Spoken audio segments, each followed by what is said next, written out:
بسم الله الرحمن الرحيم. اللهم صل على سيدنا محمد وعلى ال سيدنا محمد. السلام عليكم ورحمة الله وبركاته.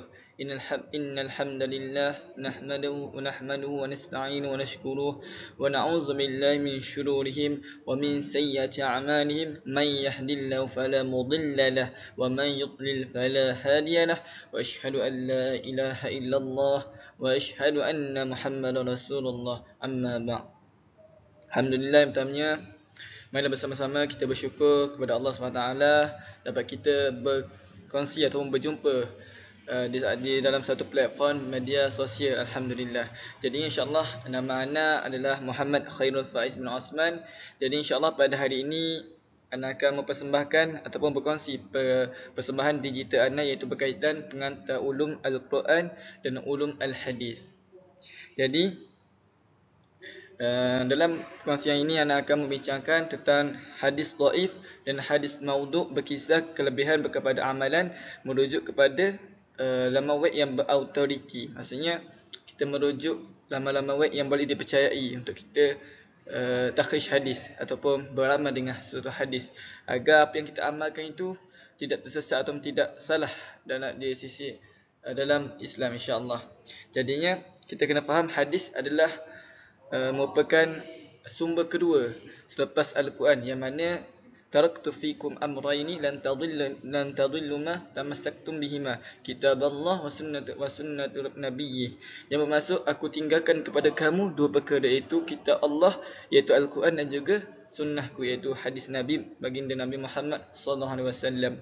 Jadi insya-Allah, sebagaimana kita tahu, hadis adalah apa yang Nabi buat, apa yang Nabi lakukan, apa yang Nabi kata, takrir dan sebagainya. Itulah yang dinamakan, yang dimaksudkan hadis, iaitu apa yang dilakukan, iaitu seluruh perjalanan hidup Rasulullah SAW yang dimaksudkan dengan hadis.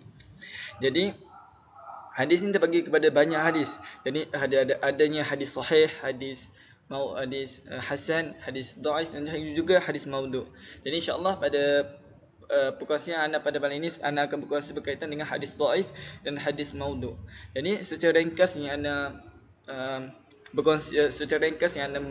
berkongsi kepada antum semua, iaitu hadis dhaif ni adalah hadis yang mana hadis yang tidak cukup syarat, iaitu tidak cukup syaratnya, maksudnya rendah daripada hadis sahih dan juga hadis hasan. Maksudnya kemungkinan mungkin disebabkan dipanggil hadis dhaif disebabkan perawi sendiri. Maksudnya perawi itu kurang dhabit. Kurang dhabit di sini adalah kurangnya hafalan, maksudnya hafalannya tidak kuat. Tapi kita kena faham, berbeza dengan kita. Hafalan walaupun mereka tidak kuat, tapi mereka lebih banyak menghafal hadis daripada kita semua sekarang ini. Muhasabahlah diri kita. Jadi dan juga faham maksud ringkas hadis maudhu' ni adalah hadis yang palsu, hadis yang direka-reka untuk kepentingan sesuatu benda atau sesuatu perkara seperti politik.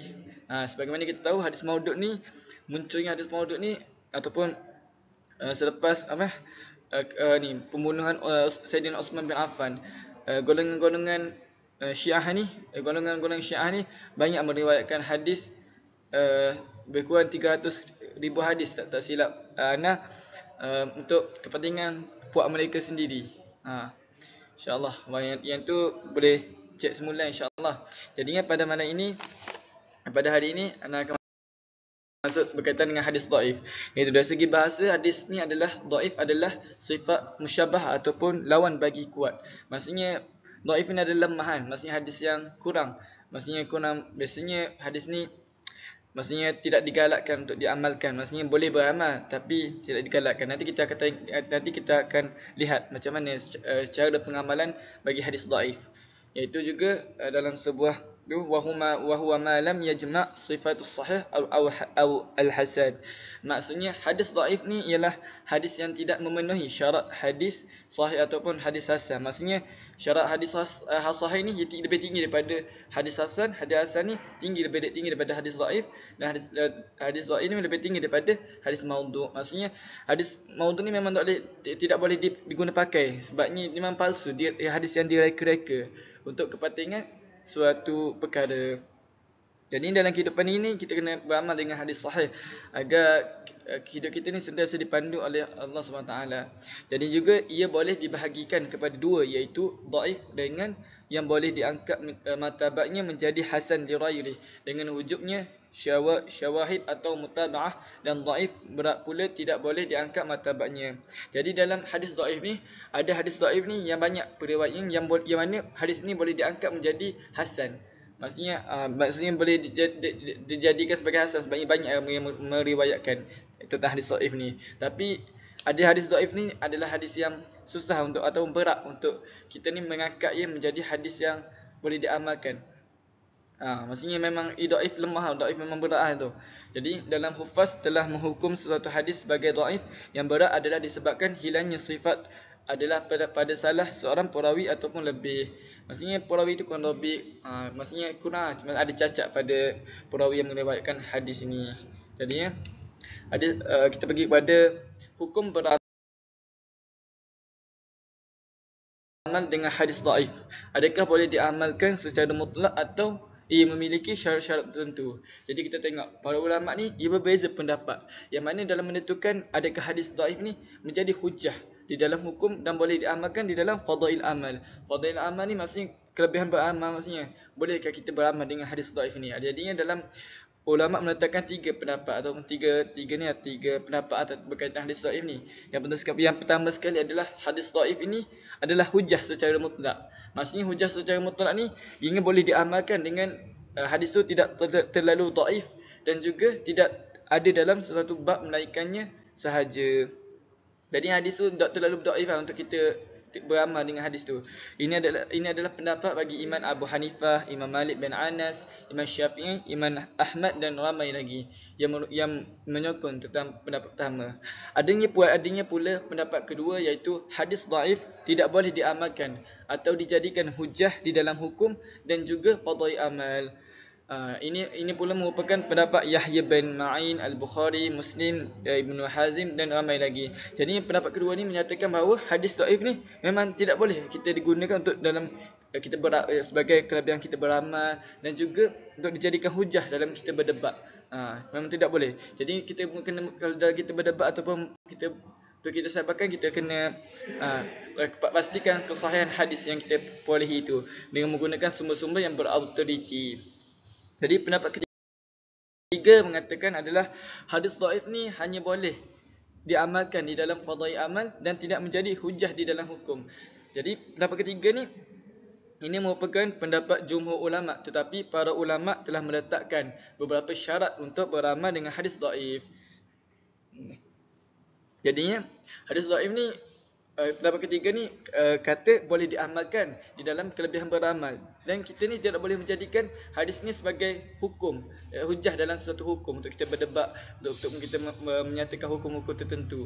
Jadi dalam kelebihan beramal juga ada syarat-syaratnya. Itu pertama sekali, hadis itu hendaklah tidak terlalu dhaif, sama macam yang pertama tadi, iaitu terdapat asal bagi amalan tersebut. Maksudnya amalan yang kita nak beramal tu ada asal-usulnya. Yang ketiga adalah tidak beriktiqad ketika beramal dengannya bahawa Nabi SAW melakukannya. Maksudnya kita tidak meletakkan bahawa apa yang kita amalkan tu Nabi juga beramal. Kerana dia akan hadis dhaif, hadis yang lemah. Maksudnya perawi yang meriwayatkan tu mungkin ada sedikit cacat kerana kurangnya dhabit, kurangnya hafalannya, begitulah. Yang keempat adalah beramal dalam perkara-perkara yang melibatkan fadail amal sahaja.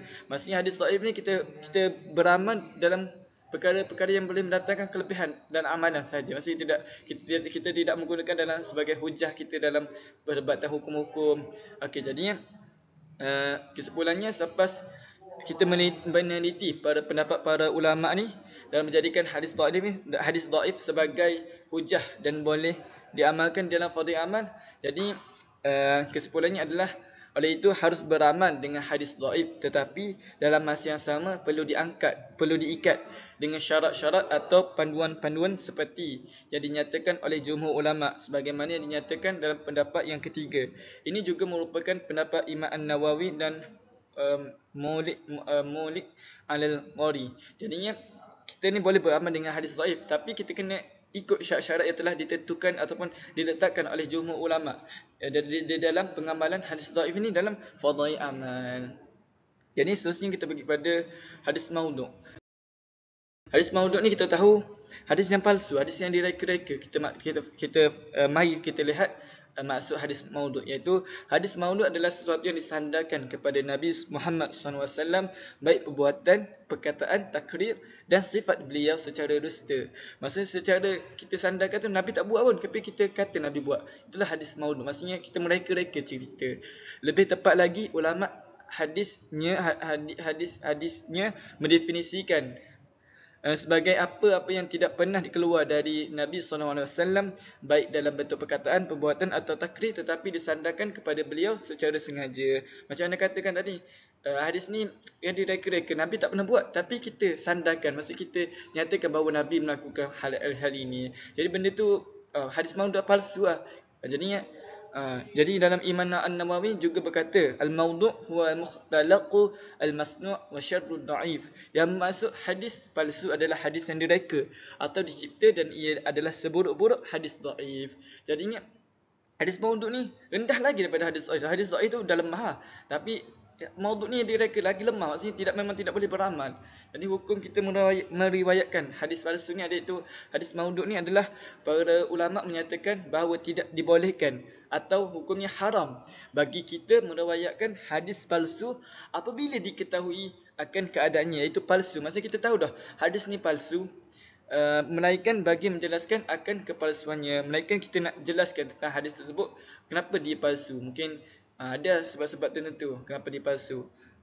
Jadinya seterusnya kita bagi pada macam mana kita nak sahkan ataupun nak tentukan hadis yang kita perolehi itu adalah hadis dhaif ataupun hadis maudhu'. Maksudnya bolehkah kita beramal dengan hadis tersebut. Jadi mari ana tunjukkan beberapa contoh. Yang pertama sekali kita pergi kepada hadis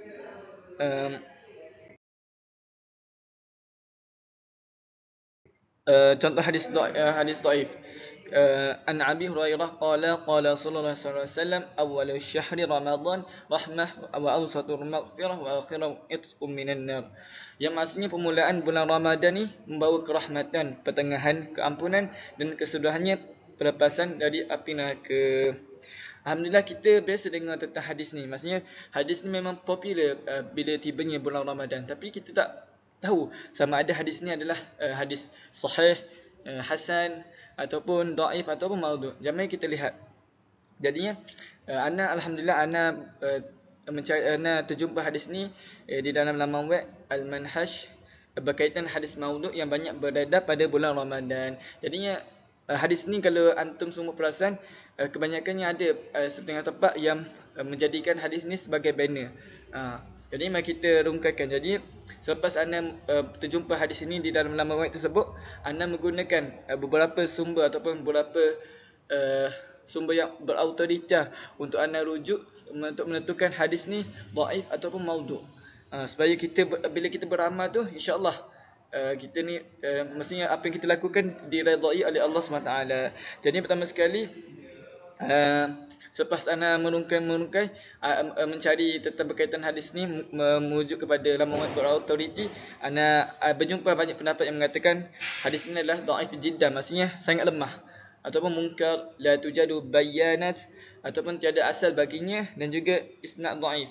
Okey, jadinya yang pertama sekali bila anda jumpa hadis ni, anda rujuklah masukkan hadis ni ke dalam website Google, dan anda merujuk kepada sumber yang berautoriti yang telah anda pelajari.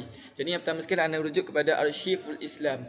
Okey, dalam Arsyiful Islam ni anda masukkan hadis ni, masukkan matan dia, awwalu syahri Ramadan rahmah wa awsatuhu maghfirah wa akhiru itqum minan nar. Jadi anda masukkan dalam laman web Arsyiful Islam. Jadi menyatakan bahawa la tujadu bayanat, maksudnya tiada penjelasan berkaitan hadis ni. Jadinya seterusnya anda juga merujuk kepada Islamic content. Untuk anda memasukkan matan hadis ni ke dalam Islamic content. Seterusnya anda masukkan hadis ini juga dalam HDITH, iaitu tempat kita biasa untuk kita takhrij hadis. Maksud kita apabila kita masukkan matan hadis dalam laman web ini, insya-Allah akan keluar. Maksudnya banyak yang meriwayatkan tentang hadis ini. Ada mengatakan hadis ni munkar, Dan Al-Albani meriwayatkan bahawa hadis ini adalah dhaif jiddan, maksudnya sangat lemah.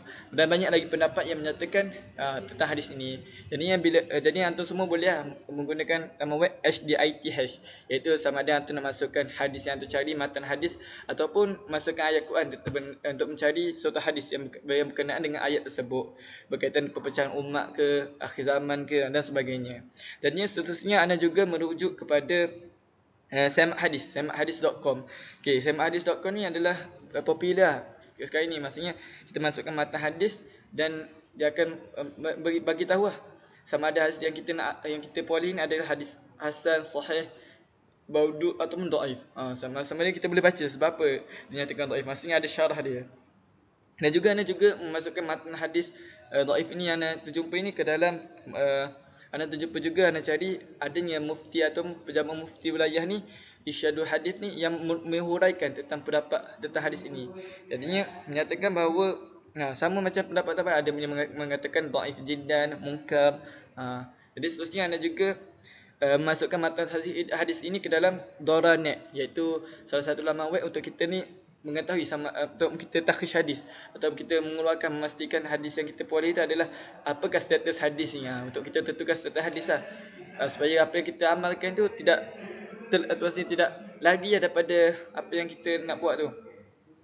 Jadinya seterusnya anda juga merujuk kepada sunnah.com. Anda juga memasukkan matan hadis ini ke dalam sunnah.com dan banyak keluar sama ada hadis tu ada dinyatakan rawi siapa, muhaddis siapa, al-masdar siapa, maksudnya masdar tu sumber safah atau muka surat jilid berapa, dan juga dan takhsyad dia adalah menyatakan bahawa dan nyatakan dalam sama ada hadis tu hukum, maksudnya status hadis tu apa, contohnya dhaif jiddan, munkar dan semuanya. Jadi yang tu semua boleh menggunakan sunnah.com. Dan juga anda juga merujuk kepada Maktabah Syamilah. Anda juga memasukkan matan ini ke dalam Maktabah Syamilah. Jadi Maktabah Syamilah ni ianya sebuah laman web yang sangat besar, maksudnya semua pencarian yang sangat luas berkaitan hadis ni. Jadi antum semua perlu mencari dengan teliti . Jadinya itulah berkaitan dengan hadis awal syahri Ramadan rahmah wa akhiratuhu maghfirah wa akhirahu itqun minan nar. Jadi kesimpulannya hadis ini adalah dhaifah jiddan, maksudnya dhaifah untuk kita beramal, tapi boleh beramal, tapi boleh beramal masih sama ada yang pendapat tiga dia.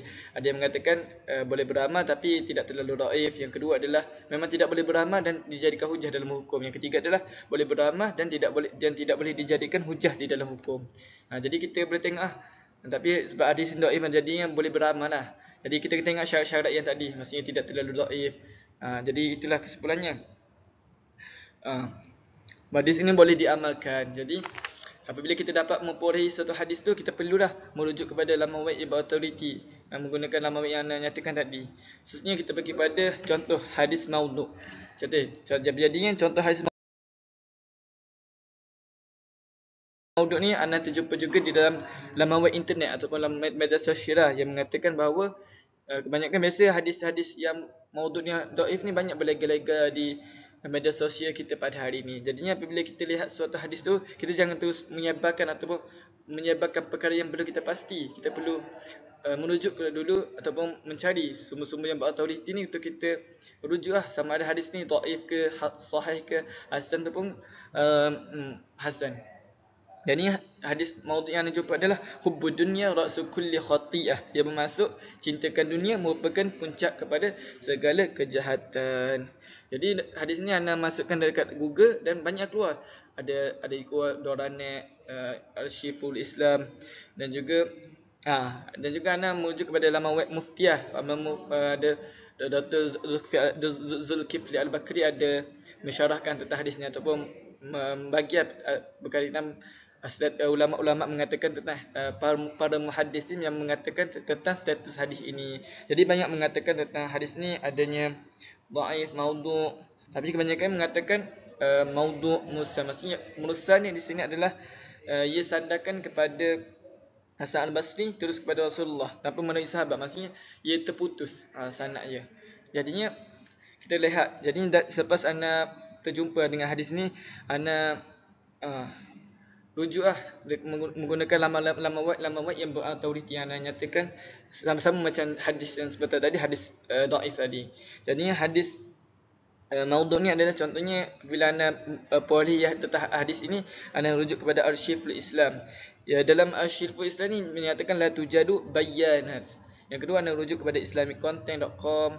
Yang ketiga anda rujuk kepada Mufti Wilayah ni Persekutuan, yang dinyatakan oleh Dr. Zulkifli Al-Bakri. Dia banyak mengatakan tentang imam-imam lah pada muhadis ini. Contohnya Imam Sarwani yang mengatakan palsu, Syekh Mulla Ali Al-Qari mengatakan palsu, dan juga Imam Bahaki mengatakan bahawa hadis ni adalah mursal. Sebab apa mursal? Sebabnya disandarkan terus kepada Hasan Al-Basri, terus kepada Rasulullah SAW tanpa melalui para sahabat pun. Maksudnya panggil mursal, maksudnya terputus habis kurang macam tu lah. Jadi yang khususnya adalah anda mewujud juga Doranet.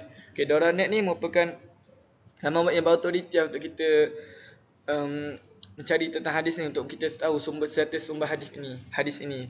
Dan ini yang Doranet juga mengatakan, iaitu Allah ni mengatakan maudhu'. Dan juga anda juga masukkan hadis ni ke dalam Maktabah Syamilah. Dalam laman web Maktabah Syamilah merupakan salah satu sumber yang kita boleh gunakan untuk kita ni mengesahkan sama ada apakah status hadis tersebut. Terusnya anda ada juga rujuk HDITH, iaitu laman web HDITH. Iaitu laman web HDITH ni banyak pendapat. Maksudnya dalam laman itu banyak ditakhrishkan hadis. Maksudnya banyak para muhaddisin yang menyatakan takhrij hadis, iaitu siapa yang meriwayatkan, siapa yang muhaddisnya, masdar yang sumber daripada mana, dan juga kesimpulan yang dinyatakan. Ada menyatakan hadis ini adalah dhaif, maudhu'. Ibnu Utsaimin mengatakan maudhu' laisa sahih. Al-Albani mengatakan maudhu'. Jadi ada juga yang menyatakan la asal lahu min hadis an-Nabi sallallahu alaihi wasallam ila murassil Al-Hasan Al-Basri. Jadi anda juga ada merujuk kepada semak hadis. Semak hadis.com ni biasa ada app-nya dan kita boleh guna. Antum semua tulis di dekat Google tu, tulis semak hadis.com. Lepas tu keluarlah laman web semak hadis tu. Jadi antum bila antum ada keraguan tentang suatu hadis, terjumpa hadis dekat media sosial kan, antum masuk hadis yang terjumpa tu ke dalam laman web tersebut, dan antum dapat mengetahui status hadis tu. Ada yang menyatakan maudhu' ke, sahih ke, hasan ke. Jadi kita tahu sama ada hadis tu boleh beramal ke tak dalam kehidupan kita.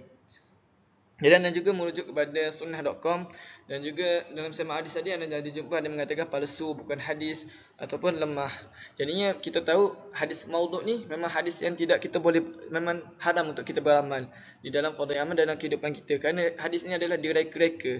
Dan hadis yang direka ni ianya hanya disandarkan kepada Rasulullah SAW. Maksudnya hadis ni direka-reka, Nabi tak pernah buat, tapi kita kabur Nabi buat. Kita mengatakan Nabi buat. Jadinya berdosa besar kita. Jadi haram hukumnya. Jadinya sama macam hadis dhaif tadi. Ada pendapat mengatakan boleh diamalkan, ada pendapat tidak boleh diamalkan. Jadi kita tengok sama ada hadis yang kita peroleh itu terlalu dhaif ataupun terlalu lemah ke. Kita tengoklah ada asal bagi hadis tersebut. Jadinya apabila kita ni memperoleh satu hadis dalam kehidupan, memperoleh satu hadis, atau apabila kita berjumpa dengan satu hadis dekat laman web biasanya kita biasa bermain dengan Instagram ke, Facebook ke, ataupun apa-apa laman web kita menggunakan. Jadinya kita perlu lihat dulu, sahkan dulu sama ada hadis tersebut, maksudnya kita tabayyun, kita periksa dulu hadis tu menggunakan laman web berautoriti. Kita kena tahu dulu status hadis tersebut, baru kita sebarkan kepada masyarakat ramai, agar apa yang kita sebarkan tu tidak menimbulkan keraguan ataupun tidak menimbulkan perbalahan ataupun kekacauan di dalam masyarakat kita sendiri. Supaya kita sebagai ejen kan, kita sebagai orang yang tahu tentang masalah belok ni sedikit sebanyak, kita perlu rujuk berkaitan dengan ulama-ulama ke, berujung dengan laman web berautoriti, agar apa yang kita sebarkan itu membagi manfaat kepada orang lain dan juga kita. Jadi nak sertakan di sini beberapa sumber-sumber yang berautoriti yang boleh antum semua boleh rujuk bila antum berjumpa ataupun terjumpa suatu hadis yang disebarkan oleh kawan antum semua ke. Maksudnya antum nak cek sama ada hadis yang antum dapat ini sama ada apakah status hadisnya. Jadi antum semua boleh rujuk Arsyiful Islam, tag Arsyiful Islam, konten hadis. Ada insya-Allah jumpa. Jadi antum masukkan matan hadis tu, maksudnya apa yang dikatakan dalam hadis tu dalam laman web ini. Jadi ada dengan Islamic Content, Doranet.com, Maktabah Syamilah, HDITH, semakhdis.com, sunnah.com, dan juga laman web Mufti Wilayah Persekutuan. Dalam laman web Mufti Wilayah Persekutuan ni ada, maksudnya ada Menteri Mufti Wilayah yang mensyarahkan tentang suatu hadis tu dan menyatakan pendapat yang sama ada mengatakan hadis ini dhaif ke, gitu lah. Jadinya di dalam laman web yang disertakan ini ada yang syarah tentang hadis, kenapa hadis tu dinyatakan maudhu', kenapa dinyatakan dhaif. Ada yang perangan tentang setiap hadis tu. Ada yang mengatakan perawinya lemah dari segi dhabit, ingatan, ada cacat-cacat kepada dari segi perawi sendiri lah. Jadinya jadi apabila kita perawi satu hadis tu, anda ingatkan semula sama ada anda atau antum semua, kita perlulah cek dulu sama ada status hadis tu. Kita perlu sahkan dulu status hadis tu. Begitulah. Jadi seterusnya inilah antara rujukan di dalam ana berkongsi kepada antum semua. Ana ada rujuk dalam web Mufti, Maktabah Syamilah dan juga beberapa jurnal berkaitan takhrij hadis. Jadi kita dalam kehidupan ini, kesimpulannya yang anda boleh buat rumusan lah. Kita apabila mana kita mempunyai suatu hadis tu ataupun kita ada keraguan tentang suatu hadis tu, kita rujuklah kepada orang-orang yang berautoriti ataupun rujuklah orang-orang yang berautoriti dalam bab ini, dalam bidang ini, agar apa yang kita dapat itu adalah sumber yang betul, sumber yang sahih dan boleh diamalkan di dalam kehidupan kita. Jadi ana rasa setakat itu daripada ana. Apa yang baik itu datang daripada Allah, yang buruk itu datang daripada diri ana sendiri. Apa yang salah itu boleh betulkan insya-Allah. Sama-sama kita belajar. Wallahu a'lam. Assalamualaikum warahmatullahi wabarakatuh. Allahumma salli ala Sayyidina Muhammad wa ala ali Sayyidina Muhammad. Allahumma salli ala Sayyidina Muhammad. Assalamualaikum warahmatullahi wabarakatuh.